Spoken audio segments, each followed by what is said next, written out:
Mga Lodi, don't skip ads po tayo, maraming salamat sa patuloy ninyong pagsuporta. Paki-like and share naman dyan mga Lodi.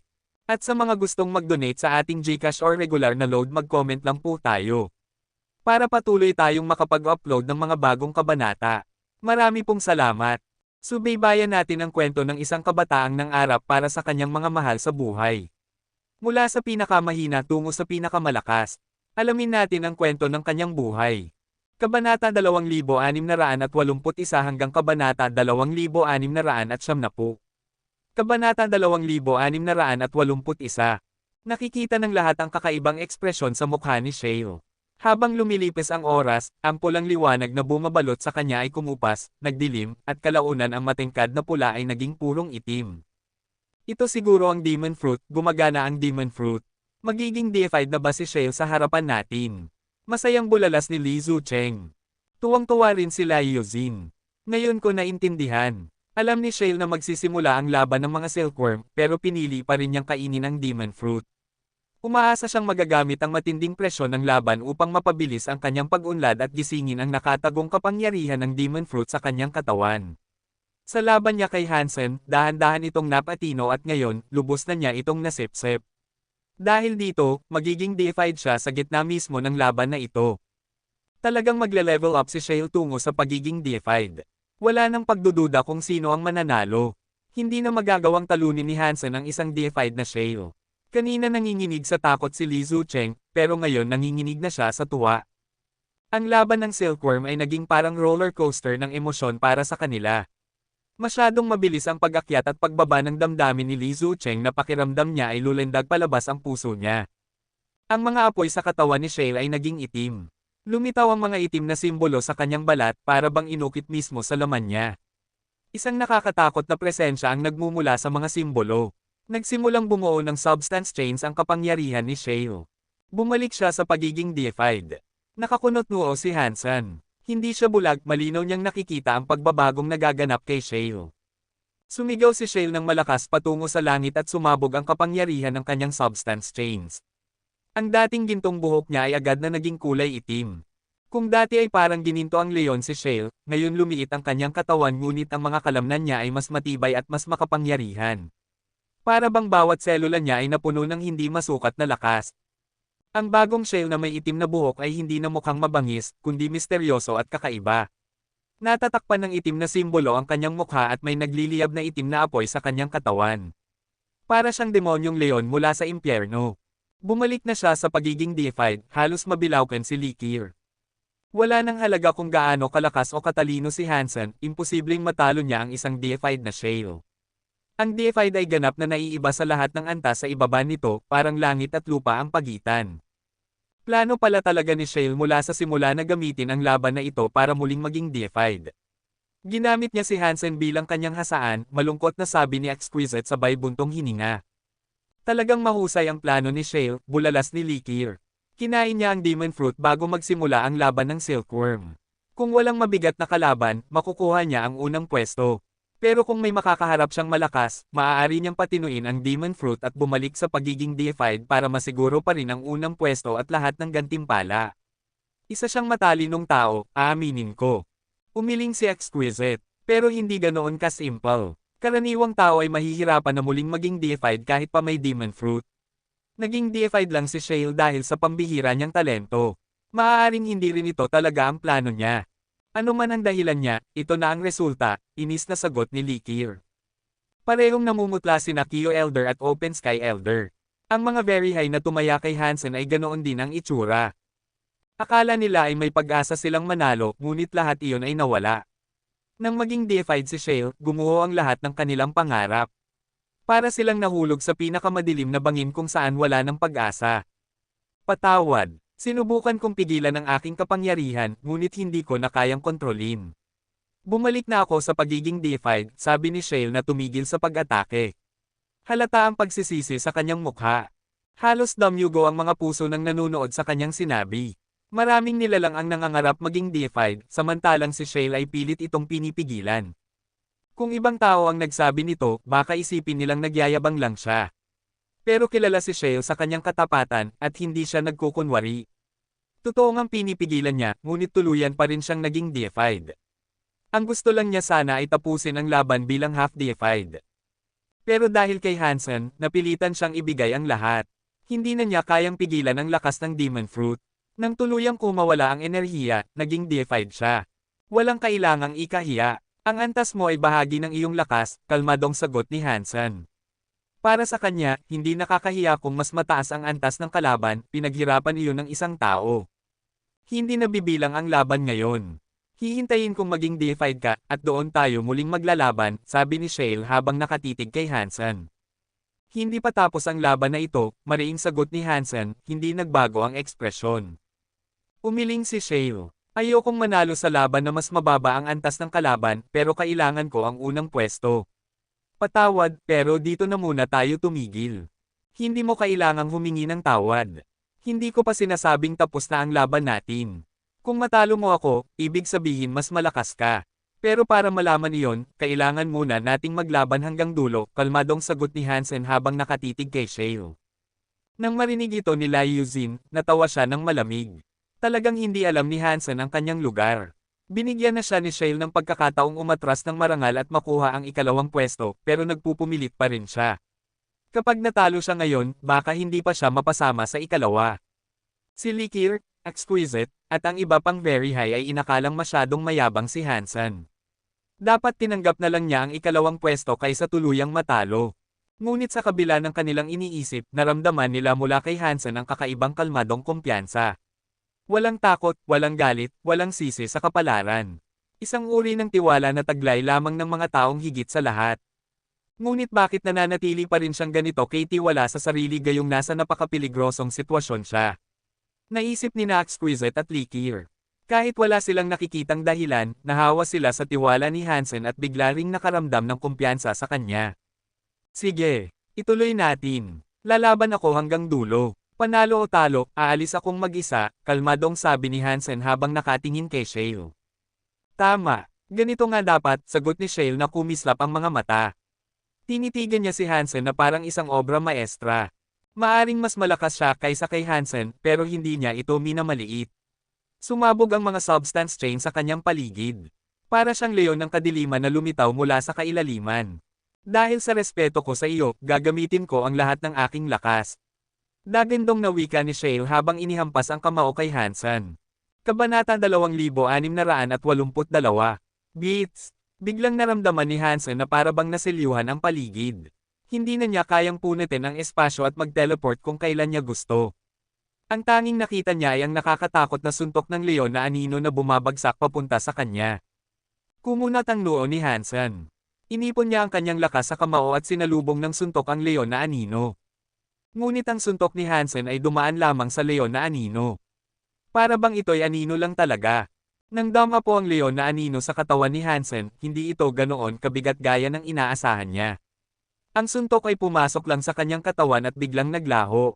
Boom! Nabalot ng itim na enerhiya ang presensya ni Hansen at nagbago ang kanyang anyo hanggang sa maging kamukha siya ni Shale. Ang buong katawan niya ay tinupok ng itim na apoy at halos maging kapareho na siya ng kanyang kalaban. Kumunat ang noo ni Hansen. Napansin niyang hindi naman siya nasaktan. Bagkus, ang kanyang kapangyarihan ay naging katulad ng kay Shale. Wala rin namang negatibong epekto, hindi siya nagkaroon ng pinsala. Ngunit habang kumakalat ang itim na apoy sa katawan ni Hansen, nagsalita si Shale. Ang aking Demon Lion power ay hindi nakakasira, pero kaya nitong baguhin ang elemento ng katawan mo. Maaari mo na lang itong tawaging demonic power. Kung hindi mo naman kayang saktan ang kalaban, anong silbi ng demonic power mo? Tanong ni Hansen.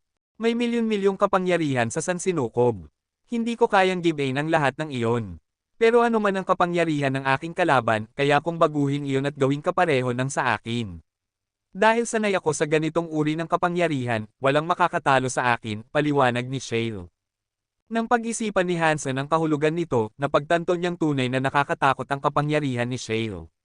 Sa kasalukuyang antas niya, mas mahina talaga ang puwersa niya kaysa kay Shale. Kung dati ay maaari pa niyang gamitin ang iba't ibang elemento at espesyal na kasanayan para makahanap ng paraan upang manalo, ngayon ay nawala na iyon. Ngayong napilitan siyang gumamit ng parehong elemento ni Shale, na siya namang pinakasanay gamitin ng kalaban, wala na siyang laban. Kahit gaano pa siya kabilas matuto, hindi niya magagawang lampasan ang kahusayan ni Shale sa paggamit ng sariling kapangyarihan. Dalhin ang kalaban sa parehong armonya ng iyong sarili, at pagkatapos ay burahin siya gamit ang simponya ng pagkawasak. Bakit parang may naaalala ako sa kapangyarihan ni Shale? Naisip ni Hansen. Pero hindi binigyan ni Shale ng pagkakataon si Hansen na mag-isip. Muli itong sumugod at inihampas ang kamao. Unti-unting nauunawaan ni Hansen kung gaano kahirap ang epekto ng pagbabagong iyon. Totoo, hindi nasira ang kanyang katawan, at kung bibigyan siya ng oras ay maaari niyang matutunang gamitin ang bagong elementong ito. Ngunit hindi siya bibigyan ng sapat na panahon ng isang kalaban tulad ni Shale. Teleport. Kailangan kong mag-teleport ng mag-teleport. Umasa si Hansen sa God's Wonder upang makaiwas sa mga atake ni Shale. Hindi niya kayang bumuo ng matibay na depensa at samalag. Napakahirap baguhin ang takbo ng laban. Hindi pamilyar si Hansen sa bagong kapangyarihan na ito. Wala siyang ideya kung ano ang kaya nitong gawin. Ano mang Geno Art ang subukan niya, puro kapangyarihan ni Shale ang lumalabas. Matatalo si Hansen, masayang sabi ni Li Zucheng. Ngayon, malinaw na sa lahat na wala ng tsansa si Hansen. Mas mababa siya sa antas ni Shale, at mas mahina at mas mabagal kaysa rito. Ngayon pa na parehong elemento na nila ang gamit, paano pa siya mananalo? Kahit sinong nasa antas ni Hansen na makakaharap si Shale ay siguradong matatalo. Kahit isang deified na nilalang pa, kung pipilitin siyang gumamit ng elemento ni Shale, hindi siya magwawagi. Napaka-misteryoso talaga ng demonic power ni Shale. Ang kakayahang kopyahin ang kapangyarihan ng kalaban ay hindi naman bago, pero ang mapilitan mong kopyahin ang kanya. Medyo hindi patas iyon. Mapait na ngumiti si Open Sky Elder. Umiling si Kiyo Elder. Kaya siya sikat. Ito ang dahilan kung bakit tinatawag siyang pinakamahusay laban sa parehong antas. Lahat ng kapangyarihan ay may kahinaan. Kahit gaano kakaiba ang lakas ng isang elite, palaging may puwersang makakasupol dito. Pero binabaliwala ng demonic lion power ni Shale ang katotohanan iyon. Mas nakakatakot ang kakayahan niya kaysa sa may isip ng sinuman. Itinuon ni Hansen ang lahat ng mental power niya upang mabilis na masanay sa bagong kapangyarihan. Ngunit kulang ang oras, kaya niya itong gamitin sa simpleng labanan, pero laban kay Shale, imposible. Pang! Nahuli si Hansen. Tinamaan ng kamao ni Shale ang kanyang braso. Agad na naging armor si spell upang depensahan siya, ngunit muntik ng madurage ang kanyang buto sa lakas ng tama. Kaya rin ni Shale gamitin ang God's Wonder, at mas bihasa pa ito kaysa kay Hansen. Kahit mag-teleport si Hansen, hindi niya maiwan si Shale. Habang tumatagal, dumarami ang sugat niya. Pang! Tumama ang kamao ni Shale sa dibdib ni Hansen. Tumilapon ang katawan niya na parang kanyon at bumagsak sa selyo ng arena. Sandaling yumanig ang puwersang nagbabalot sa lugar. Bumagsak si Hansen sa lupa at napalura ng dugo. Parang may malaking bloke ng semento na bumagsak sa kanyang dibdib. Alam niyang dugo mula sa baga niya iyon. Pero hindi lang baga niya ang apektado. Punong-puno ng sugat ang buong katawan niya. Maraming bahagi ng spell armor ang nabasag, at ang pinakamasama ay sa kanyang dibdib, nakaumbok paloob ang kanan. Halos wasak na ang spell armor, at halos hindi na rin makagalaw si Hansen. Nakalaylay ang isang braso niya na parang durog ang lahat ng buto. Isa pa niyang binti ay durog din, kaya nakaluhod na lang siya sa isang tuhod. Hindi niya maalala kung kailan siya huling napinsala ng ganito. Kahit noong muntik siyang lumunin ng Shield of the Medusa's Days, hindi siya naging ganoon kagrabe.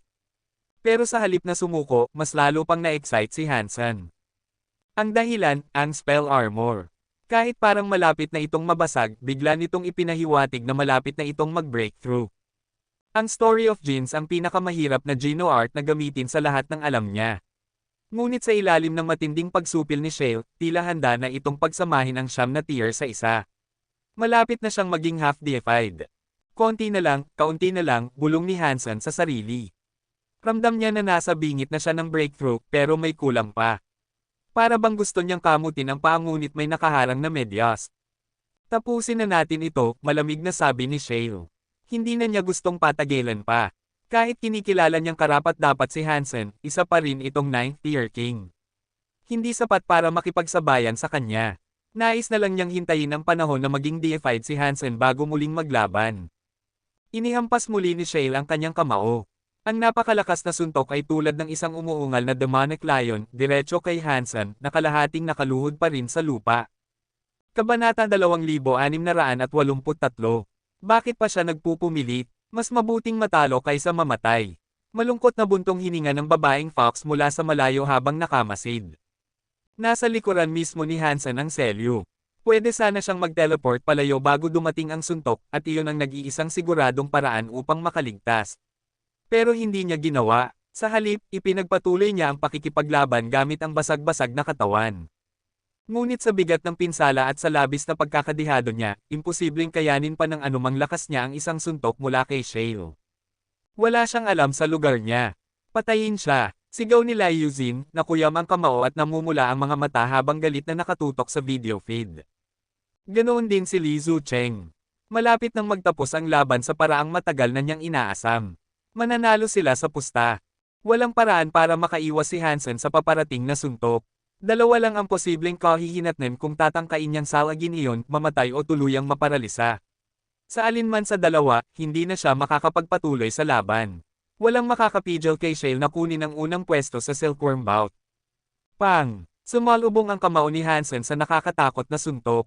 Pumutok ang baluti na pumoprotekta sa kanyang kamao at braso, at buong katawan ni Hansen ay tumilapon. Habang lumilipad siya sa ere, durog na parang basag na florera ang spell armor niya. Game over? Malungkot na wika ni Open Sky Elder, iniisip na mawawala na sa kanya ang Open Sky Jewelry. Nagbago ang mukha ni na Exquisite at Likir. Hindi kailanman nawala ang pag-asa sa puso ni Hansen. Lagi niyang ipinararating sa kanila na kayapan niyang lumaban kahit ano pa ang mangyari. Ngunit wasak na ang kanyang self-geno armor at malubha ang pinsala ng katawan niya. Sana'y mabuhay pa siya, pero malinaw na hindi na niya kayang lumaban. Ngayon, dasal na lang ang tanging magagawa ni na Exquisite na hindi tuluyang bumigay si Hansen sa natitirang puwersa ng impact. Halos tumalon na si Exquisite papasok ng arena upang iligtas siya. Tahimik ang marami sa mga very high na naniwalang mananalo si Hansen. Ginawa niya ang lahat ng makakaya, pero masyadong malaki ang agwat ng lakas ng isang king sa isang deified.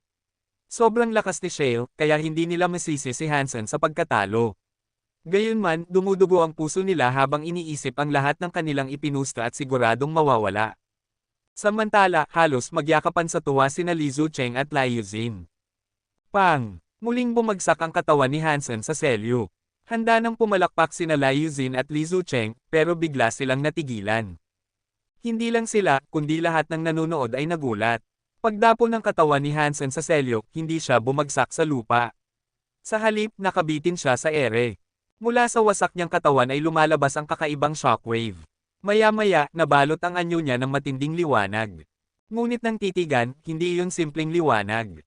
Parang ulap ng puting alabok na unti-unting nagtipon sa paligid ni Hansen. Sa isang iglap, bumalot sa kanya ang isang puting baluti. Muling nabuo ang durog na spell armor, at mas malakas pa kaysa dati. Ang simbolo sa baluti ay kumikislap ng maliwanag, naglalabas ng nakakatakot na presensya. Ang banal na liwanag ay dahan-daang yamakap kay Hansen. Parang isang banal na Diyos mula sa kabundukan. Nagiging half-deified siya. Sigaw ni na Exquisite at Likir, ramdam ang biglang pagsabog ng kapangyarihan ni Hansen. Sa gitna ng ganito, nag-half-deified pa siya, sobrang kahanga-hanga, gulat na gulat ang marami sa mga very high na nanunood. Posible naman ang mag-level up sa gitna ng laban, pero nangangailangan ito ng napakalaking suporta ng enerhiya. Tulad ni Shale, nakiin niya ang Demon Fruit at napakalakas na niya kaya may saysay na nakaya niya maging deified sa laban. Pero si Hansen, basag ang katawan, durog ang self-armor. Sa ganoong kalagayan, imposibleng mag-level up. Ngunit naging half-deified siya. Mahirap itong paniwalaan. E ano kung half-deified lang siya? Ang half-deified ay isa pa ring klase ng king. Hindi niya matatalo si Shale, ngit-ngit ni Li Zucheng. Pero imbes umatake, tinitigan lang ni Shale si Hansen. Napakahiwaga mo. Naging half-deified ka pa sa gitna ng lahat ng ito, ani Shale. Isang swerte lang, tugon ni Hansen na may ngiti. Umiling si Shale. Walang swerte sa universo. Ang swerte ay parang rigged na lottery. Lahat ng nagwagi iniisip na maswerte sila. Pero kung hindi sila bumili ng tiket, hindi sila mananalo, gaano man sila kaswerte. Hindi na sumagot si Hansen. Hindi talaga siya umaasa sa swerte. Bago dumating ang huling suntok ni Shale, natuklasan na ni Hansen ang susi upang mapagsama ang siyam na antas ng The Story of Jeans at maging isa. Naunawaan niya kung paano maging half-deified. Kaya tinanggap niya ang suntok na iyon. Dahil sa lakas na iyon, tuluyang nabasag at muling nabuo ang spell armor niya. Sayang lang. Kung deified ka, saka pa lang natin malalaman kung sino ang mas mahusay, sabi ni Shale na may bahid ng panghihinayang. Maaari pa rin nating malaman. Tulad ng sinabi ko noon, hindi pa tapos ang laban natin, malamig na tugon ni Hansen. Umiling si Shale. Kahit iginagalang niya ang lakas ni Hansen, para sa kanya half-deified ay king class pa rin.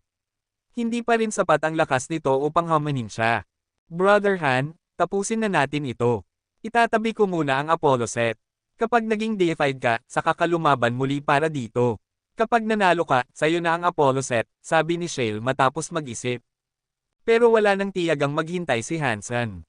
Dahil hindi umatake si Shale, itinaas niya ang kanyang kamay na parang kutsilyo at ginamit ang fang upang umatake. Nakunat ang noo ni Shale. Desidido na siyang tapusin ang laban, kaya muli niyang tinipon ang demonic power at ang kamao niya ay muling naging isang demonic lion na umatake kay Hansen. Katulad ng dati, pinwersa ng kamao ni Shale na maging demonic ang kapangyarihan ni Hansen. Pareho pa rin. Hindi ba niya alam na kapag naging kapareho ng kay Shale ang kapangyarihan niya, imposibleng matalo niya ito? Ani Li Zucheng, pero bigla siyang natigilan. Totoong pumasok ang demonic power sa katawan ni Hansen, ngunit ang mga atake niyang ginagawa ay hindi nagiging demonic. Ang teeth knife na pinakawalan niya ay nanatiling kulay ubing kutsilyo. Hindi ito naapektuhan ng demonic power. Kabanata 2684. Medyo nabigla si Shale sa pagbabagong ito. Ilang beses pa niyang ginamit ang kanyang demonic power, ngunit kahit anong pilit, hindi niya mabago ang elemento ni Hansen. Napagtanto niya na natuklasan ni Hansen ang paraan para makalaban-laban sa demonic power na kanyang ginagamit. Si Hansen ay kung paanong napipigilan ang demonic power. Medyo nakakagulat iyon, ani Open Sky Elder habang nakataas ang kilay. Bagamat hindi na siya naaapektuhan ng demonic power, kalahating deified pa rin siya laban sa isang ganap na deified. Malaki ang agwat ng kapangyarihan. Mahirap pa rin para kay Hansen na manalo sa laban kung iyon ang kanyang balak, wika ni Kyo Elder. Kahit ganoon, gaano man kaliit, may pagkakataon pa rin siya. Ibinuhos ni Open Sky Elder ang kanyang pag-asa sa bagong natuklasang pagkakataon ni Hansen. Kahit hindi na epektibo ang demonic power ni Shale, mas malakas pa rin siya kay Hansen. Malaki ang pagitan ng kanilang lakas, at ang mga Geno art ni Hansen ay nasa antas lamang ng half-deified. Hindi pa rin sapat upang tumapat sa isang deified na mandirigma. Sa ilalim ng matinding presyon ni Shale, napilitan si Hansen na magpalit-palit ng galaw. Gumamit siya ng teleportation at pag-iwas, para hindi siya matamaan ng isang nakamamatay na suntok. Wala pa ring sapat na lakas si Hansen para lumaban ng direkta. Bawat galaw ni Shale ay naglalaman ng nakamamatay na puwersa, ngunit nagagawa pa rin ni Hansen na umiwas. Ramdam ni na Exquisite at Likir ang katahimikan sa puso ni Hansen. Sa tuwing nasa bingit siya ng kamatayan, nagugulat sila sa kanyang muling pagbangon na parang walang nangyari. Halos hindi na mapakali ang lahat ng nanonood. Para silang nakaupo sa gilid ng kanilang upuan habang si Hansen ay naglalakad sa isang manipis na lubad, isang maling galaw at siya'y mahuhulog sa walang hanggang bangin. Ngunit kahit napakadelikado ng sitwasyon, nakakayanin pa rin ni Hansen na manatiling buhay. Sa ilalim ng panggigipit ni Shale, nagagawa pa rin niyang umiwas at hindi na muling masugatan. Lumilitaw na rin ang kahinaan ng pagiging mula sa maliit na lahi ni Shale. Napabuntong hininga si Lee Chun-kyo. Napakatalino ni Shale, kaya niyang makipagsabayan gamit lang ang simpleng suntok, at kapag nadagdagan pa ng kanyang demonic power, maaari siyang lumaban sa sinumang deified na kapantay niya. Ngunit ngayong hindi na gumagana ang kanyang demonic power, limitado siya sa payak na pamamaraan. Kahit gaano siya kagaling na driver, kotse lang ang kaya niyang patakbuhin. Kahit ang pinakamagaling na driver sa mundo ay hindi bigla ang matututo lumipad ng eroplano. Napakasimple ng mga suntok ni Shale. Hindi niya magawang tapusin ang laban kaagad. Malinaw na siya ang may lamang, pero hindi niya magawang pabagsakin si Hansen. Kung makakapagsanay pa si Shale sa outer sky ng ilang taon at makapag-aral ng mas maraming mataas na antas ng Geno arts, tiyak na kaya niyang talunin si Hansen, bulong ni Lee Chun-kyo sa sarili. Ngunit ang taong ito, si Hansen, ay kakaiba. Ang karaniwang kalahating deified ay agad matatalo ni Shale. Ngunit si Hansen, kahit ilang ulit na, hindi pa rin niya magawang sirain. Nabasa ni Lee Chun-kyo ang lahat ng iniisip ni Shale. Maraming beses nang muntik niyang mahuli si Hansen, ngunit palaging bigo. Dito niya natuklasan ang dahilan, si Shale ay umaasa sa pagkakita ng kahinaan ng isang Geno art upang ito'y wasakin. Ngunit ang kay Hansen, masyadong maraming kahinaan. At ang mga iyon ay pawang mga patibong. Mga huwad na kahinaan na sinadya niyang ilagay upang lituhin ang kalaban. Ang tunay na butas ay nakatago sa loob ng siyam na peke. Sa tuwing susubukan ni Shale, palaging mali ang kanyang pagpili. 50 landas ang maaaring piliin, at 49 ang pwedeng tahakin. Alisin ang isa, at iyon ang magiging tiyak na bilang at sabayang pagbabago. Ang imperpeksyon ng tunay na perpeksyon ng mundong ito. Natutunan ni Hansen ang kahulugan ng pag-alis ng isa. Nakakatakot siya. Kapag tuluyan siyang lumago, baka higaitan pa niya ang mga anak ng Very High. Malawak ang mata ni Open Sky Elder habang pinapanood ang laban. Narinig ko na ang kanyang self-Geno Arts ay nangangailangan ng napakaraming resources. Kahit pabigyan siya ng 4 na taon ng Very High, hindi ako sigurado kung magiging ganap siyang deified. At kung sakali man, paano siya makakahanap ng sapat na resources para lumampas pa roon? Umiling si Kiyo Elder. Sayang. Kung ipinanganak lang siyang Very High, baka isa na siyang susunod na Lee Chun-kyo. Bibigyan sana natin siya ng lahat ng resources at makakapasok siya sa Geno Hall. Napabuntong hininga si Open Sky Elder. Huwag ka nang mangarap. Alam mo namang hindi papayag si Old Stubber na maging tunay na anak natin ng isang tagalabas. Mapait ang ngiti ni Kiyo Elder.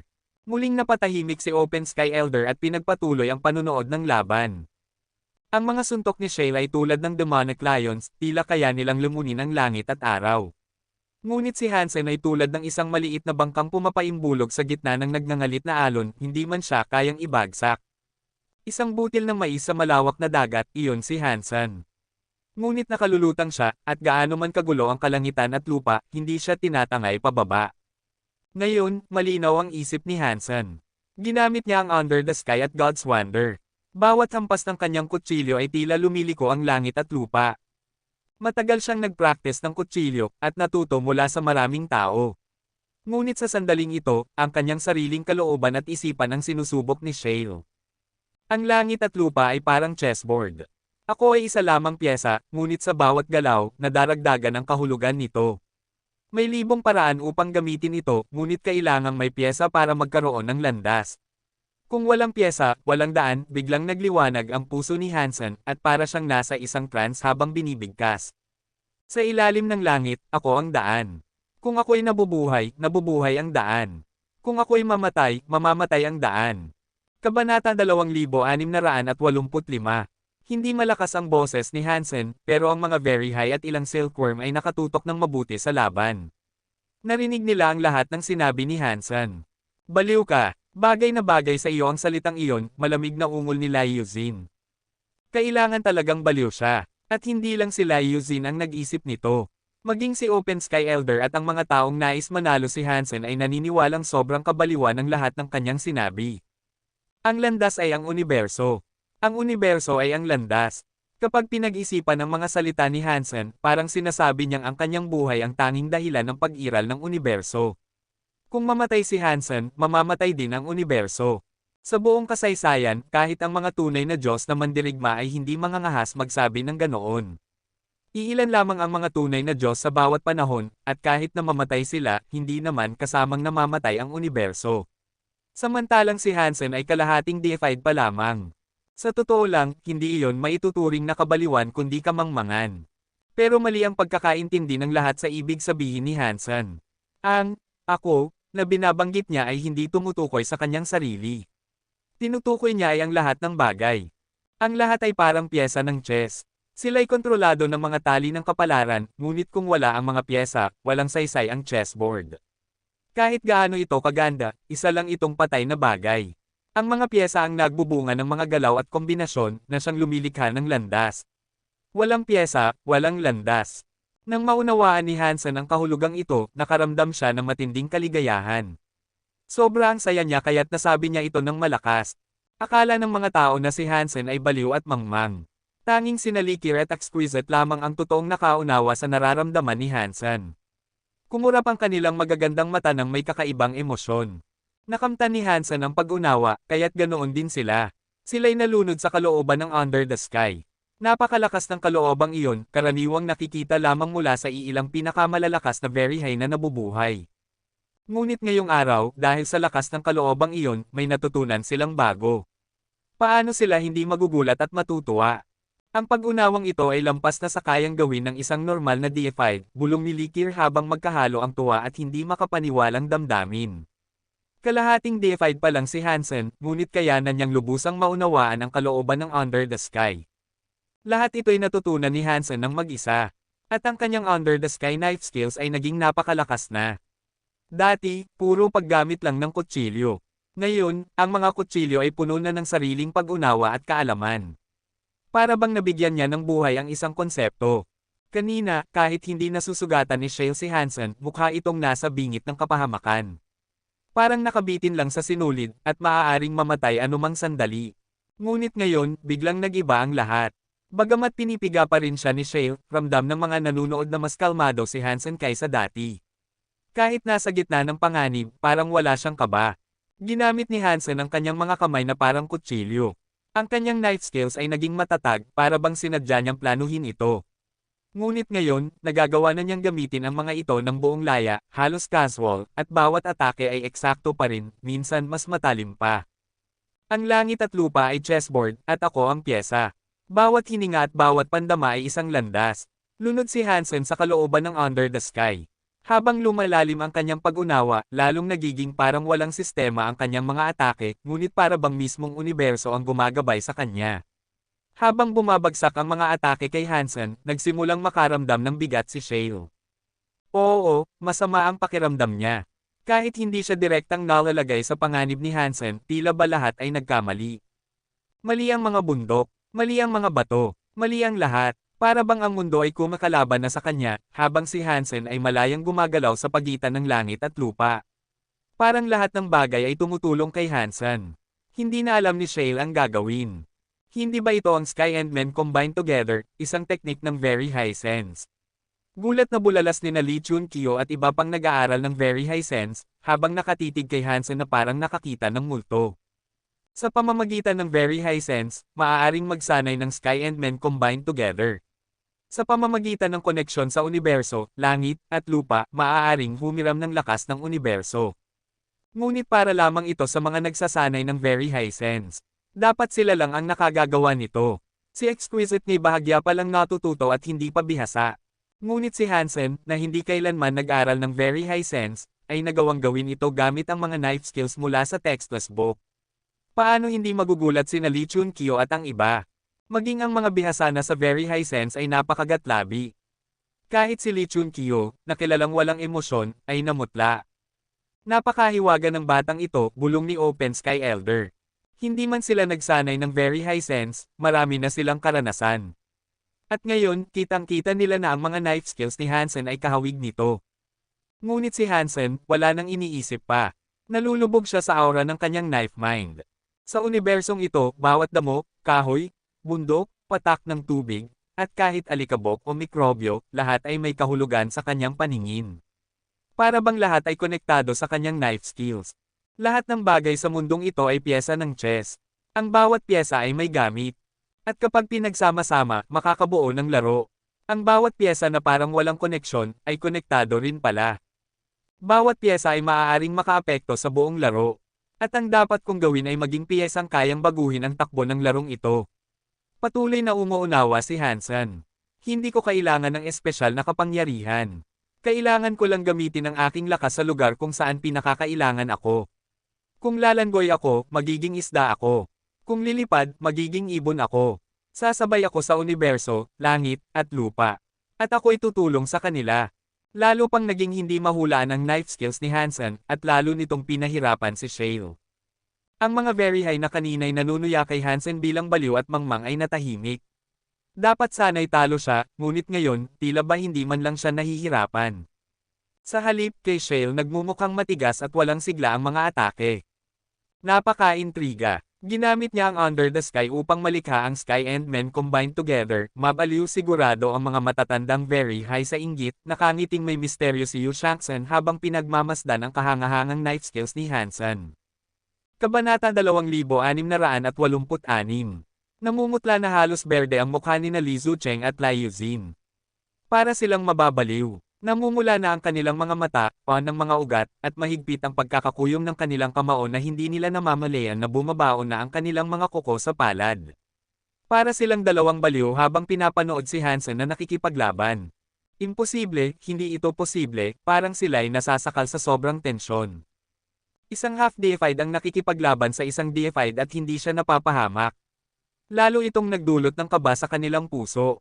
Natatakot silang mangyari ang hindi inaasahan na matalo sila sa kanilang pastahan. Hindi pwede. Walang kahit anong paraan na matatalo ng isang half-deified ang isang deified sa laban na ito, at bukod pa doon, ang deified na ito ay si Shale mismo, hindi pwedeng mangyari ang kinatatakutan natin.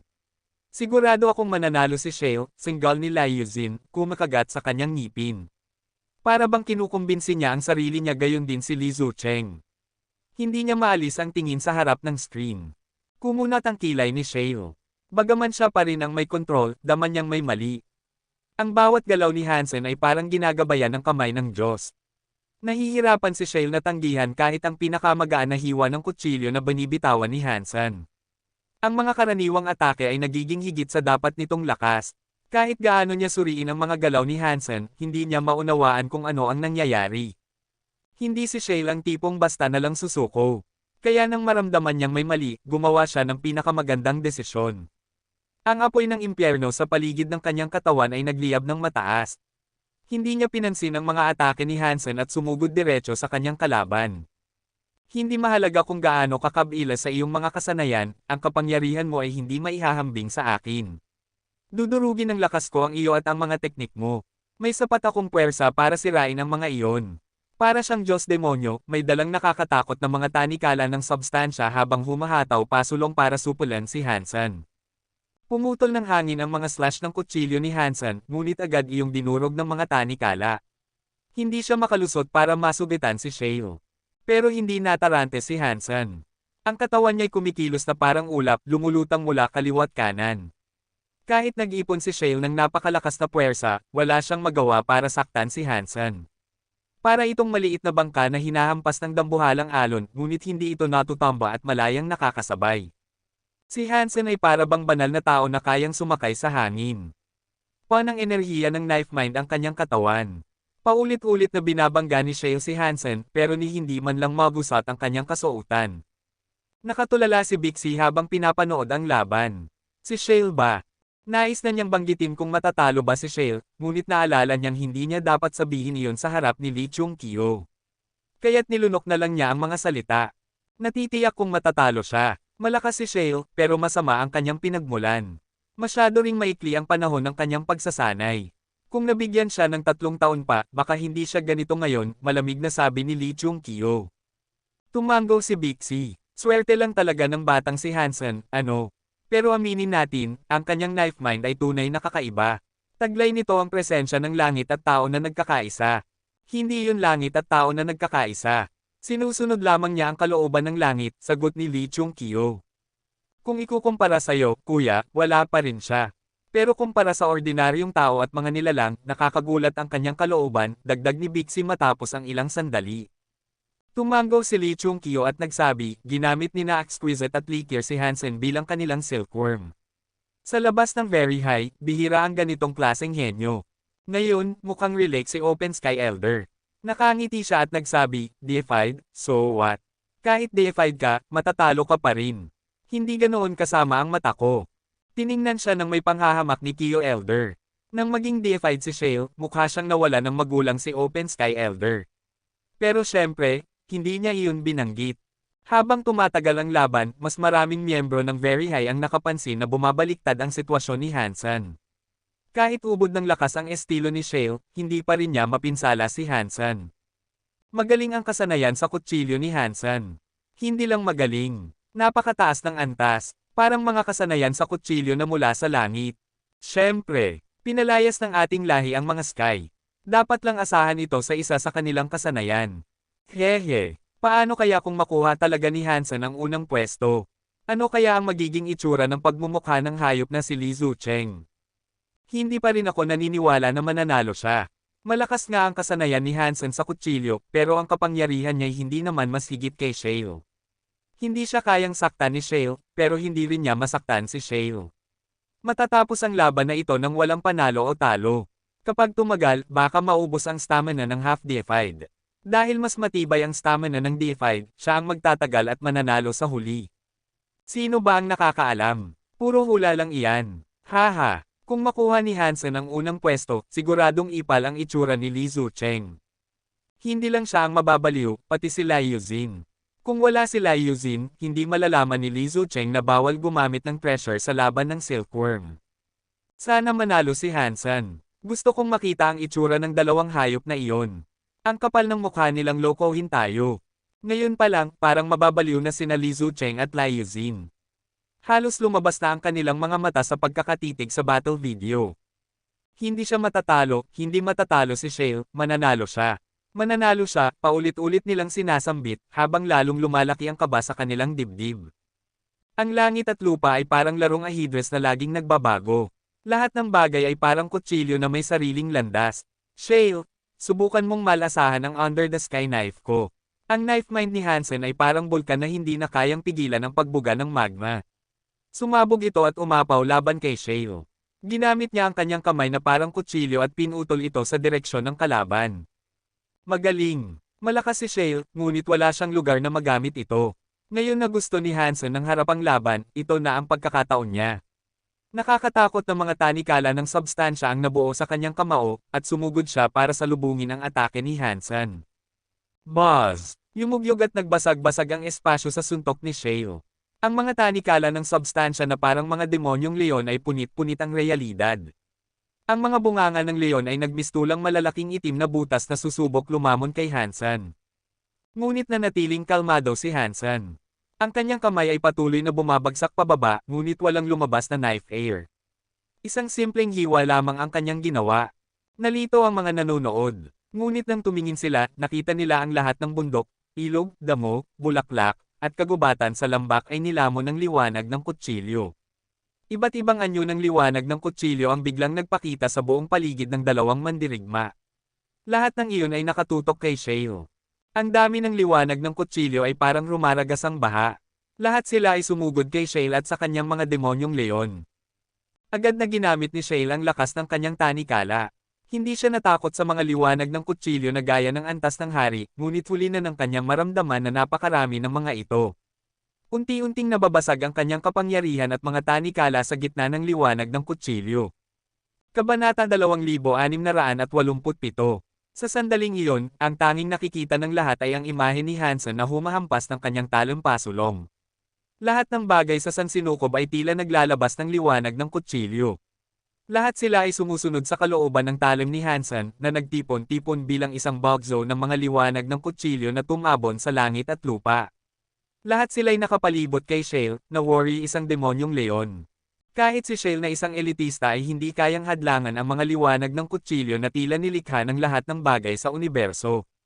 Ang demonyong leon ay sumugod kay Hansen, desperadong sumalungat sa agos ng mga atake. Para siyang dam na sinusubukan pigilan ang baha. Imposible, hindi maaaring matalo si Shale sa ganitong laban, hindi. Mariing nakadiin ang panga nina Lai Yuzin at Li Zucheng, na mimentog ang kanilang mga butas ng ilong. Pagkatapos, mamuka ang kanilang mga bibig, ngunit hindi makapaglabas ng ingay dahil sa pagkabigla. Sa kanilang puso, dumadaloy ang masidhing pagluha ng kalungkutan. Ngunit walang makapagliligtas kay Shale. Habang dumadaluyong ang mga liwanag ng kutsilyo mula sa langit at lupa, nagsimulang mabasag ang anyo ng demonyong leon. Hindi na kayang tiisin ng katawan ni Shale ang bigat ng mga atake. Nang tuluyang gumuho ang demonyong leon, nagkapira-piraso rin ang mga kadena ng substansya sa kanyang katawan. Direkta nang gumuhit ang mga liwanag ng kutsilyo sa kanyang laman, na nag-iwan ng ilog ng sugat sa kanyang katawan na dating deified. Ang mga liwanag ng kutsilyo ay kalahating deified lamang ang antas. 1, 10, kahit 100 na hiwa ay hindi sapat para makapinsala sa isang deified na gaya ni Shale. Ngunit ang mga liwanag na ito ay hindi na mabilang. Worry walang katapusan, at sa patuloy na pagdagsa ng mga ito, kahit ang katawan ni Shale na deified ay hindi nakayanan ang walang humpay na bugzo. Siyempre, ito ay dahil hindi pa sapat ang lakas ng kanyang katawan bilang deified. Kung natamo na niya ang tunay na kawalang kamatayan, wala sanang halaga gaano man karaming liwanag ng kutsilyo ang humampa sa kanya. Sa kasamaang palad, hindi pa ganoon kalakas ang kanyang katawan. Nang makita nilang halos madurage si Shale sa loob ng baha ng mga atake, halos bumagsak sa sahig sina Lai Yuzin at Li Zucheng. Samantalang sina Open Sky Elder at ang iba pa ay nag-uumapo sa tuwa. Labis-labis ding tuwa nina Exquisite at Likir. Ramdam nila ang knife mind ni Hansen habang ginagamit niya ang Under the Sky. Sa panunood pa lang ng laban ay nakapag-aral sila ng mga kasanayan mula rito. Sa huli, ang nakakatakot na baha ng mga liwanag ng kutsilyo ay hindi talaga nagmula sa langit o lupa. Lahat ng iyon ay mula na sa naunang mga atake ni Hansen. Matapos mabasag, ito'y natunaw at naging bahagi ng kalangitan, ng lupa, ng lahat ng bagay. Ginamit ni Hansen ang kapangyarihan ng kalikasan upang muling buuin ang mga ito bilang mga liwanag ng kutsilyo. Kawangis ito ng knife silks ngunit higit na mas mahusay. Ang langit at lupa mismo ang nagsilbing sisidlan ng mga liwanag ng kutsilyo. At dahil natunaw ang mga ito sa iba't ibang elemento, sa tubig, sa lupa ng bundok, sa hangin, bawat muling pagsilang ng liwanag ay nagdadala ng lakas ng mga elementong iyon. Gayunpaman, nakadepende pa rin ang Under the Sky sa sariling kapangyarihan ni Hansen. Matagal bago siya makapag-ipon ng sapat na enerhiya sa kanyang paligid upang magawa ang ganoong kalakas na atake. Mas matagal ang laban, mas mabagsik ang magiging pagbuhos ng mga liwanag kapag kanyang pinakawalan. Ang Under the Sky ay kahanga-hanga. Sa kasanayang ito, kayang lumaban ni Hansen laban sa mga ka-level niya o mas mataas pa. Kung kaya niya itong ulit-ulitin, magiging imposibleng talunin siya. Ang sinumang makakatapat niya ay kailangang durugan siya agad, kundi sila mismo ang matatalo, ani Likir habang pinagmamasdan si Shale na tinatangay ng walang katapusang baha ng mga liwanag. Napakagaling ng paggamit niya ng Under the Sky. Kaya niyang lubusang supulan si Shale sa huli. Kakailanganin kong sanayin si Shale laban sa ganitong kapangyarihan. Sa susunod na magharap sila, hindi na magagamit ni Hansen ang Under the Sky, malamig na wika ni Lee Chun-kyo, na mas piniling suriin ang pagkatalo kaysa magpakita ng emosyon. Huminto si Hansen. Hindi niya tinuloy ang pagkawasak ng katawan ni Shale. Itinaas niya ang kanyang mga kamay, at lahat ng liwanag ng kutsilyo ay biglang naglaho, iniwan ang lambak sa katahimikan. Panalo ka, tumayo si Shale. Alam niyang kayapan niyang lumaban, ngunit tanggap na niya ang pagkatalo. Alam din niyang hindi buong lakas ang ginamit ni Hansen, kung oo, tiyak na pira-piraso na siya. Kaya't walang saysay ang magpatuloy pa. Siya'y teleport na lamang palayo sa selyo. Samantala, nakaluhod sina Li Zucheng at Lai Yuzin, tila natigilan at hindi matanggap ang resulta. Anong gagawin natin? Malaki ang utang na babayaran natin, at ang Open Sky Jewelry rin, nanginginig ang kanilang isipan. Isang kasanayan lang ng kutsilyo ang nakapagpakita na worry pagsasanib ng langit at tao. Si Hansen ay napakahusay na material. Sayang lamang at isa lang siyang silkworm at hindi tunay na tagapagmana ng Very High, ani Open Sky Elder, bagamat tuwang-tuwa sa kanyang panalo. Pagkatapos ng laban kay Shale, wala nang ibang silkworm ang nang-ahas hamanin si Hansen. Naglaban-laban na lamang sila sa isa't isa at umalis. Sa huli, si Hansen lamang ang nanatili sa loob ng selyo. Nang makaalis na ang lahat, tuluyan itong naglaho. Kasabay nito, bumaba mula sa langit ang isang parisukat na kaong tanso, dala ng mainit na liwanag, at napunta sa tabi ni Hansen. Binuksan ito ni Hansen at nakita ang 7 piraso na bumubuo sa Apollo set. Hindi na siya nagkunwari at agad itong sinuot. Mayroon itong helmet, dibdib na baluti, pangilalim, pares ng gauntlets, at pares ng bota. 7 kayamanang deified ang bomb alot sa kanyang katawan. Ang makinang na kromo ng baluti ay nagmukha siyang salamin.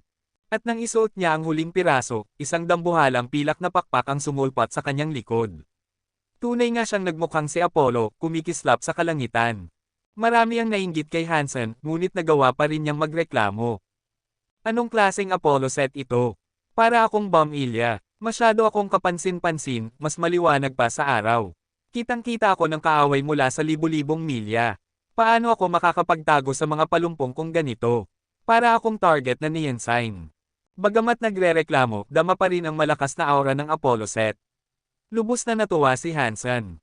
Hindi pa sapat ang kanyang half-deified na kapangyarihan para ma-activate ang buong potensyal ng Apollo set, ngunit sapat na itong magbigay ng dagdag na lakas. Nakakalikha na ito ng ilang minor substance chains, lalo na ang Apollo wings na nagbigay sa kanya ng bilis na kayang tumumba sa isang primitive deified, baka mas mabilis pa kay Shale. Ipinagpakpak ni Hansen ang Apollo wings at agad na nag-teleport sa tabi ni Likir at Exquisite, mas mabilis kaysa dati. Parang kapangyarihan ng Peacock Soul Robe. Mas mabilis iyon, pero hindi pa buong lakas ang nagagamit ng Apollo set. Kapag na-activate ko na ito ng lubos, baka kaya ko nang lumaban kahit sa larva deifieds tulad ni Meng Lai, bulalas ni Hansen habang humahanga sa kanyang bagong kasuotan.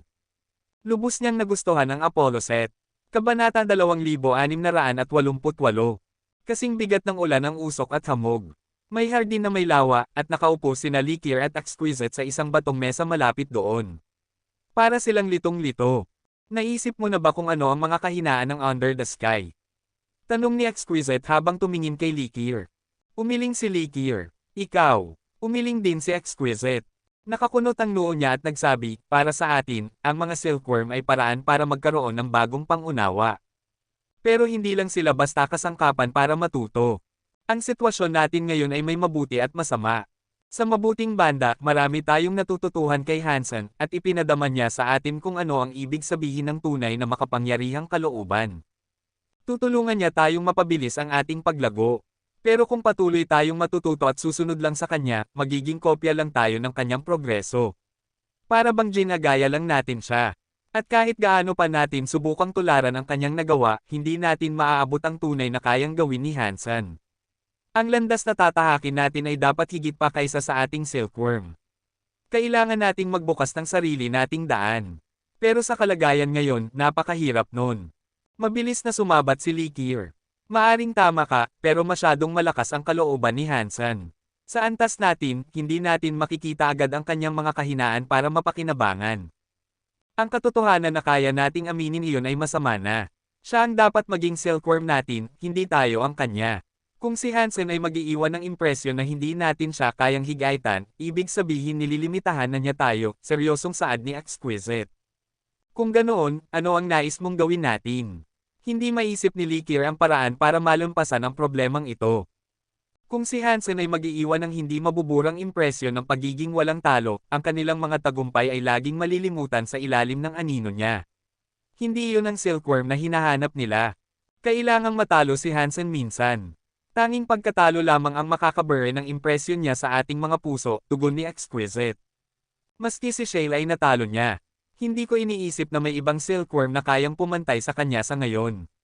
Litong-lito si Likir habang nakatingin kay Exquisite. Hindi niya lubos maunawaan kung ano ang gustong ipahiwatig ng kanyang third sister. Bakit mo iniisip na dapat silkworm ang tumalo sa kanya? Ngayon na nakamit na ni Hansen ang unang pwesto, makakapasok na siya sa Jail Demon Hall. Doon siya makakapagsanay. Una, makakatulong iyon sa kanyang kakayahan. Pangalawa, malamang dudurugin siya roon. Kapag nangyari iyon, mawawala ang kanyang kumpiyansa at kay-abangan. Pangatlo, mawawasak ang imahe natin sa kanya. Mahihirapan tayong tignan siya na napakagaling kung siya mismo ay matatalo. Para sa akin, tatamaan natin ang 3 ibon gamit ang isang bato, malamig na saad ni Exquisite. Napakagandang ideya nito. Tara, irehistro na natin ang kanyang aplikasyon para makapasok sa Jail Demon Hall. Maraming kinita si Open Sky Elder dahil kay Hansen, kaya duda akong tatanggihan niya ang kahilingan nito, masayang sagot ni Likir. Samantala, si Hansen at Bauer ay patuloy na nangingisda sa Underworld Lake. Binigyan ni Likir si Bauer ng sariling Underworld Silk, kaya hindi na kailangan ni Hansen na makipaghati ng kanya. Pero medyo nadidismaya si Hansen. Matapos niyang makuha ang Zuan Yellow Sutra, puro basura lang ang nahuhuli niya. Kalawangin na armor at sirang sandata ang madalas lumitaw. Minsan pati piraso ng sirang estatwa. Isang beses, sobrang bigat ng nahuli niya kaya inakala niyang napakahalagang bagay iyon. Halos kalahating araw siyang nag-grill, pero nang lumabas, isa lang itong 3 metrong estatwa na walang balikat at paa. Halos pumutok ang dibdib ni Hansen sa inis. Si Bauer naman, minsan nakakahuli ng mga alahas, pero hindi alam ni Hansen kung para saan iyon. At sa lahat ng oras, sinusundan pa rin si Bauer ng 16 na maliliit na baboy. Lagi silang nakikikain ng merienda niya, pero hindi man lang lumalaki. Para pa rin kasing laki ng kamao. Cute nga tingnan, pero para kay Hansen, parang wala silang silbi. Kung hindi kumakain, tulog lang, at kung gising, nakasunod lang kay Bauer. Daddy, halika, may nahuhuli. Ang bigat-bigat, sigaw ni Bauer bigla. Mabilis na lumapit si Hansen at hinayla ang PC. Totoo ngang mabigat para bang nakadugtong ito sa isang bundok. Sabay nilang hinayla ni Bauer ang Underworld Silk. Matapos ang matagal na paghila, unti-unting lumitaw ang bagay mula sa ilalim ng ulap. Ano ito? Nagulat si Hansen. Gawa ito sa tansong may bungad na halos 1 metro ang lapad, pababa ay paliit. Nang lumitaw ng buo, estatwa pala ito ng ulo ng tupa. Hindi lang isa, kundi 4, isa sa bawat kanto ng bagay na iyon. Ito, parang 4-ship cube, bulong ni Hansen sa sarili. Pang! May narinig silang tunog ng pagkabasag. Halos lumabas na sana ang bagay mula sa lawa, pero biglang naputol ang underworld silk. Nasalayan ni Hansen ang 4-ship cube habang lumulubog muli sa ulap ng lawa. At parang guni-guni, nakita niyang ngumiti ng kakaiba ang 4 na ulo ng tupa bago tuluyang naglaho. Nakatitig si Hansen sa lawa, litong-lito. Unang beses na naputol ang underworld silk. Kahit ilang araw na silang nangingisda gamit iyon, ngayon lang nangyari. Gusto niyang itanong kina Likir at Exquisite pero wala sila roon. Kaya nagpatuloy na lang si Hansen sa tahimik na pangingisda. Ilang araw na rin, malamang may balita na si Mr. White. Dapat ipasama ko ulit kay Likir papunta sa disyerto, bulong ni Hansen, sabay daman ng pananibik dahil sa Zuan Yellow Sutra. Hindi na nga niya kailangang pag-aralan ito ng normal. Kailangan lang niyang baligtarin ang kanyang Blood Pulse Sutra para magamit ito. Napakalaking swerte niya na nadiskubre niya iyon. Sana maging kapaki-pakinabang ang Zuan Yellow Sutra, isip ni Hansen. Pero bigla niyang narinig si Bauer, Daddy. May nahuli na naman. Ang bigat. Nakita niyang nakahawak si Bauer sa underworld silk, hirap na hirap. Agad siyang lumapit at tumulong. Mas mabigat ito kaysa sa 4-ship cube kanina. Para bang may puwersang humihila pababa. Pati ang 16 na maliliit na baboy, sumali rin. Nagsitayo silang lahat, kumapit sa underworld silk at sabay-sabay humila, parang naglalaro ng tug of war. Laban, mga kasama, 1, 2, 1, 2, sigaw nila habang hila-hila. Matapos ang kalahating araw, may lumitaw na bagay mula sa lawa. Nang makita ito ni Hansen, napasigaw siya, ang 4-ship cube na naman. Kabanata 2689. Magkakaiba ba ang ekspresyon ng 4 na ulo ng tupa? Bulong ni Hansen sa sarili. Bigla niyang narinig ang isang malakas na pang, naputol na naman ang underworld silk. Pinanood ni Hansen na muling lumubog ang 4-ship cube. Ngayon, malinaw na niyang nakita ang mga tansong ulo ng tupa. Ang dati nitong mapagnilay na ekspresyon ay naglaho, at napalitan ng nakakatakot ng ngiti. Parang pinipikit ng mga tupa ang kanilang mga mata habang nakatitig sa kanila. Buhay ba yun? Nagtatakang tanong ni Hansen. Ngunit bago pa niya ito masuri ng mabuti, muling nawala sa lawa ang 4-ship cube. Napakakakaiba nito. Bakit 2 beses na nating nahuhuli ang parehong bagay? At bakit parang buhay ito? Mayroon bang mga nilalang na nabubuhay sa anti-material world? Nag-isip si Hansen. Wala siyang gaanong alam tungkol sa Underworld Lake, kaya nagpasya siyang hintayin sina Likir at Exquisite para may mapagtanungan.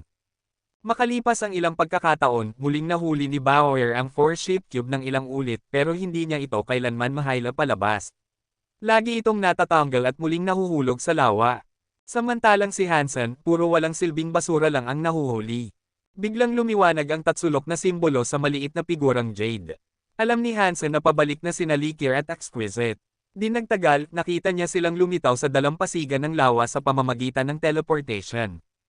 Hansen, alam kong mahilig kang manghuli ng xenogeneics, tama. Nakahanap kami ng angkop na lugar para sayo. May mga primitive deified xenogeneics doon na pwede mong patayin, at ligtas din. Magkakaroon ka ng pagkakataon na mapabagsak ang isang primitive deified xenogeneic mag-isa, nakangiting sabi ni Likir. May ganoon palang magandang lugar para manghuli dito. Bakit ngayon mo lang sinabi? Tanong ni Hansen, na may halong pagdududa habang nakatingin kay Likir. Bago ang paligsahan ng silkworms, hindi ka pa karapat-dapat pumasok sa mga ganoong lugar. Pero ngayong ikaw ang naging una sa lahat ng silkworms, nagbago na ang lahat, paliwanag ni Likir.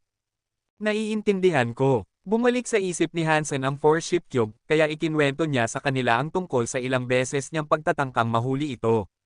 Nang marinig iyon, parehong nanlumo ang mga mukha ni Likir at Exquisite. Tinitigan siya ni Exquisite at nagtanong, yung 4-ship cube na nakuha mo, masasabi mo bang mga 3 hanggang 4 na metro ang taas nito? Inilarawan ni Exquisite ang iniisip niyang 4-ship cube, at ito'y eksaktong kapareho ng nakita ni Hansen. Oo, iyon nga. May problema ba rito? Tanong ni Hansen, baka sa mukha ang pag-aalala habang pinagmamasdan ang dalawang babae. Nagkatinginan sina Likir at Exquisite. Sabi ni Exquisite, ang 4-ship cube ay dati nang nahuli ng mga very high. Pagkasabi noon, tumigil siya. At pagkatapos, tanong ni Hansen. Hayaan mong ipaliwanag ko, tugon ni Likir na may kakaibang tingin kay Hansen. Nahuli na ng aming lahi ang 4-ship cube noon. Pero hindi ito magandang palatandaan. Lahat ng mga very high na nakahuli nito ay nakaranas ng matinding kamalasan. Kinabahan si Hansen. Nakakunot noo siyang nagtanong, ano ang nangyari sa kanila? Nasaktan ba sila, o namatay? Umiling si Likir, ni hindi sila nasugatan o napatay.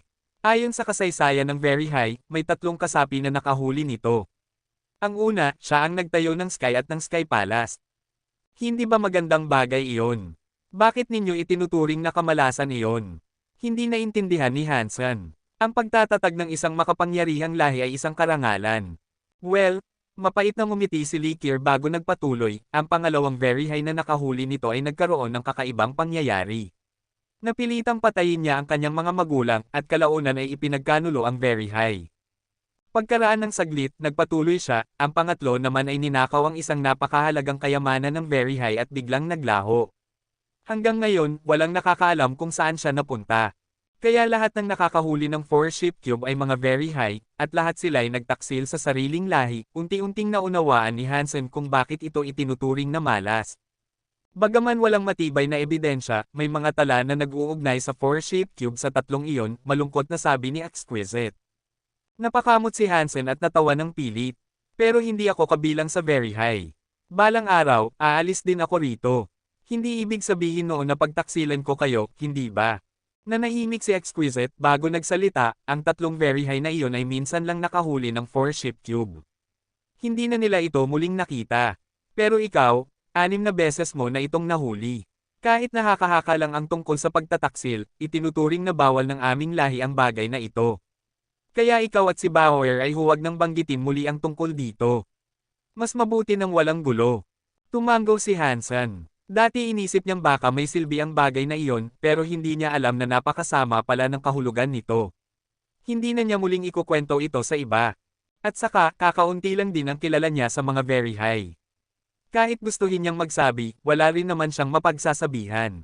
Tara na, huwag muna kayong bumalik sa Underworld Lake, sabi ni Exquisite bago nila ay teleport sina Hansen at Bauer palayo. Nag-usisa si Hansen kay Likir tungkol sa pupuntahan nila isang lugar na tinatawag na Jail Demon Hall at kung anong klase ng Xenogenic ang naroon. Nalaman niyang dati itong isang kuweba, ngunit pinatungan ng mga very high ng palasyo. Pero tawaging, palasyo, ay medyo nakalilin lang. Sa katunayan, ito'y higit na parang bilangguan.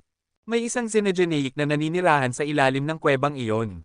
Wala itong sapat na lakas para makatakas, pero natutunan nitong gumawa ng doppelganger na makakalabas papunta sa palasyong nasa itaas. Ang doppelganger na iyon ay isang primitive deified.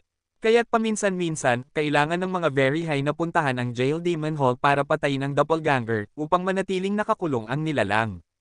Naasikaso na nina Likir at Exquisite ang lahat ng papeles para makapanghuli sila roon. Kaya nabigyan ng pagkakataon si Hansen na harapin mag-isa ang isang deified Xenogenic. Isang primitive class deified Xenogenic, ha? Tamang-tama para masubukan ko ang lakas ng Apollo set, at makakuha rin ako ng deified Xenogenic gene. Isang tirada, 2 pakinabang, masayang isip ni Hansen. Hindi niya ginagamit ang Peacock King Beast Robe at 6-core Snake Bow kapag kasama sina Likir at Exquisite. Ayaw niyang mabunyag na kakaiba ang kanyang mga kayamanan at Beast Souls. Kaya malaking tulong ang bago niyang Apollo set para mapanatili ang kanyang mga lihim. Pagdating nila sa Jail Demon Hall, hinailan ni Likir si Bauer palayo upang si Hansen lamang ang makapasok sa loob. Doon na sila maghihintay sa labas. Hindi pinagdudahan ni Hansen ang motibo nila. Inisip niyang nais lang ng dalawa na makita pa ang kanyang karanasan sa labanan, kaya hinayaan siyang pumasok ng mag-isa para patayin ang doppelganger na Xenogenic. Binuksan niya ang pinto at pumasok sa Jail Demon Hall. Kabanata 2690. Ang estruktura ng bulwagan ay napakakaiba. Sa karaniwang bulwagan, karaniwang patag ang sahig o bahagyang paakyat patungo sa isang entablado. Ngunit dito, ang lahat ng gilid ng bulwagan ay pababa sa pamamagitan ng malalapad na baitang patungo sa isang 10 metrong mahabang platapormang bato sa gitna. Ang platapormang bato ay puno ng mga simbolo na hindi pa kailanman nakita ni Hansen. Bagaman wala siyang ideya kung ano ang ibig sabihin ng mga ito, dama niya ang kakaibang lakas na nagmumula sa mga ukit. Sa gitna ng plataporma, may isang halijing itim na bato na umaabot hanggang kisame. Ang itaas na bahagi nito ay puno ng mga ukit, ngunit agad na nahatak ang atensyon ni Hansen sa paanan ng haligi, kung saan nakagapos ang isang nilalang. Ang nilalang ay may anyong tao ngunit mala insekto ang katawan. Ang kabibe nito ay dugong pula, at mula sa ulo nito'y tumutubo ang isang pulang sungay na parabang sa isang unicorn. Ang mga mata nito'y kumikislap sa madugong liwanag, puno ng galit at pagnanasa sa pagpatay. Habang minamasdan ito ni Hansen, tumitig din ang nilalang pabalik. Bigla nitong binuka ang bibig at ipinakita ang matutulis, parang lagaring mga ngipin. Isang matinis na hiyaw ang pinakawalan nito kay Hansen. Nagwala ito ng todo. Sa bawat galaw nito, biglang lumiwanag ang mga marka sa haligi. Kasabay noon, nagningning din ang mga tanikala at lalong humigpit ang pagkakagapos, upang pigilan ang pagtakas ng galit na nilalang. Primitive deified nga talaga. Namutawi ang ngiti sa mukha ni Hansen nang makita ang mga pulang tanikalang lumitaw sa paligid ng nilalang. Maraming xenogeneic sa outer sky, ngunit karamihan sa mga ito ay sobrang delikado. Mapanganib para kay Hansen ang basta na lang pumili ng kalaban. Pero ngayon, para bang ihinain sa kanya ang isang primitive deified xenogeneic. Labis siyang natuwa. Isinuot ni Hansen ang Apollo set, at nang kumampay ang mga pakpak nito, mabilis siyang lumipad patungo sa plataporma. Ginawa niyang kutsilyo ang kanyang kamay at hinato ang nilalang na nakagapos sa haligi. Gamit pa rin ang Under the Sky, ngunit may dagdag na lakas mula sa Apollo set, pinakawalan niya ang isang nakakatakot na atake ng Substance Chain Knife Air. Ang atake niya'y tila isang talon ng araw na bumabaon sa leeg ng nilalang. Ngunit umuungal ang xenogeneic na parang ahas, at biglang sumabog ang mga pulang tanikala na parang bulkan. Nabali nito ang pagkakagapos at ang mga kuko nitong kumikislap na parang pulang espada ay dumiretso kay Hansen. Katsa! Kasing lakas ng normal na primitive deified ang atake ni Hansen, pero wala itong laban sa matatalim na kuko ng nilalang. Agad nitong binasag ang atake ni Hansen at nakalapit sa kanya. Nagbanggaan ang kamay niyang parang kutsilyo at ang mga kuko ng nilalang. Tumama ang mga ito sa guwantes ni Hansen, nag-iwan ng malalalim na hiwa. 3 galos ang agad na nagdugo sa kanyang kamay. Mabuti na lang, mabilis siyang nakaryak, umatras at nag-teleport. Kung hindi, naputol na sana ang kanyang kamay. Bakit napakalakas nito? Gulat na isip ni Hansen. Kakatapos lang niyang mag-teleport nang muli na namang nasa harap niya ang nilalang. Ang mga kuko nito'y bumabaon sa kanyang dibdib para bang ang Apollo armor ay gawa lamang sa mantikilya. Kumampay ang mga pakpak ng Apollo set. Agad na umatras si Hansen, ngunit bumabalot ng dugong liwanag ang katawan ng kalaban. Parang rocket itong sumugod muli, at ang mga kuko nito'y muling bumaon sa dibdib ni Hansen. Naging parang ilaw ang mga pulang tanikala na nag-anyong mga kuko, nag-ukit ng 5 malalim na hiwa sa kanyang dibdib, halos makikita na ang kanyang mga tadyang. Talaga bang primitive lang ito? Bulong ni Hansen habang pawis at duguan. Sinubukan niyang gumamit ng Under the Sky at mag-teleport upang makalayo, pero wala ring silbi. Parang nababasa ng xenogeneic ang bawat galaw niya. Bago pa siya makalayo, muli na naman itong nasa harapan niya. Erg! Napasigaw si Hansen nang matusok ang kanyang tiyan ng matalim na kuko. Kung hindi siya agad nakapag-teleport, nagkalat na sana sa sahig ang kanyang mga bituka. Napakalaking biyaya na deified treasure ang Apollo set. Pero kahit ganoon, para bang wala itong depensa laban sa mga kuko ng xenogeneic. Parang papel na basa lang ang proteksyon nito. Hindi alam ni Hansen ang gagawin. Ang kalaban niya ay isang primitive deified doppelganger lamang, ngunit ang tunay na katawan na kumokontrol dito ay isang nakakatakot na true god deified. Kahit doppelganger lang ito na marahil ang pinakamalakas sa lahat ng primitive class. Malayo sa antas ni Shale, na bagong deified pa lamang. Mas nakakatakot pa, ang kalooban at galaw nito ay tunay na true god class. Ipinagmamalaki ni Hansen ang kanyang lakas at kalooban, pero sa harap ng isang tunay na Diyos, napakaliit niya. Ang bawat very high na pumupunta rito ay karaniwang nakakaharap lamang ang isang larva deified. Kahit ang mga transmutation class deifieds ay hirap patayin ang doppelganger. Ipinakita lang ni na Exquisite at Likir kay Hansen na ito ay isang primitive deified, ngunit hindi nila sinabi kung gaano ito kakilabot. Nang tuluyan niyang maunawaan ang lakas ng kalaban, alam niyang hindi siya dapat magpumilit. Ginamit niya ang teleportation para tumakas palabas ng jail demon hall.